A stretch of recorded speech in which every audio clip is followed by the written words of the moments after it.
RTL Soir. Les dessous de l'actu. Allez, 18h34. Laissez-vous tenter, dernière. À une rencontre ce soir dans Laissez-vous tenter dernière avec Bernard-Henri Lévy, l'écrivain, philosophe qui revient d'Ukraine avec un film documentaire. Son nom, Pourquoi l'Ukraine ? Diffusion demain soir sur Arte, 22h25. Bonsoir Steven Bellery. Bonsoir à tous. Vous avez rencontré pour nous BHL. Oui, qui a voulu filmer la première grande guerre sur le sol européen du 21e siècle selon ses mots. Il montre l'horreur, on le voit rencontrer Zelensky en 2019, quelques jours avant son élection. L'ex-humoriste assène « Poutine est un petit, il n'a pas Dieu », sous-entendu il est dénué d'humanité.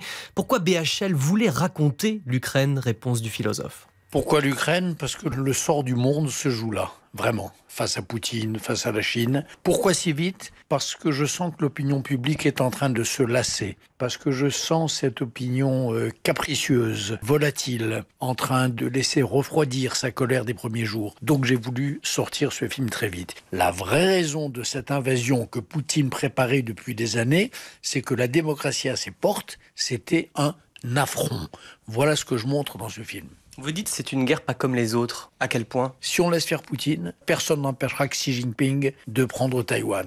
Personne n'empêchera Erdogan de reconstituer son empire ottoman.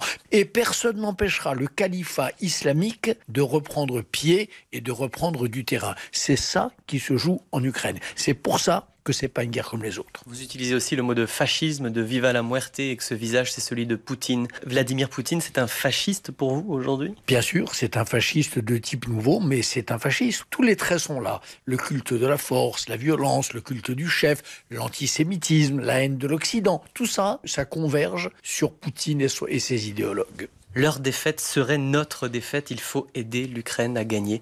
Qu'est-ce qu'on peut faire de plus aujourd'hui, notamment nous, la France ? La France fait déjà beaucoup. Il faut faire plus et il faut surtout continuer de faire. Parce qu'encore une fois, le vrai risque, ce sur quoi d'ailleurs compte Poutine, tout seul dans sa datcha, c'est comme ça qu'il calcule, c'est que l'Europe se fatigue, c'est que les opinions publiques se lassent, c'est que la petite musique du renoncement l'emporte.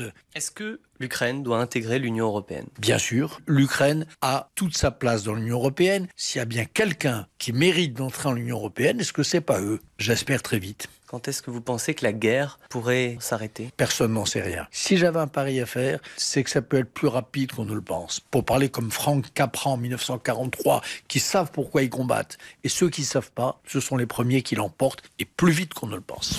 Le docu de BHL sera diffusé demain soir, 22h25 sur Arte. Merci beaucoup Steven Bellery pour cette rencontre ce soir avec Bernard-Henri Lévy. Tiens, à l'instant, une dernière minute justement qui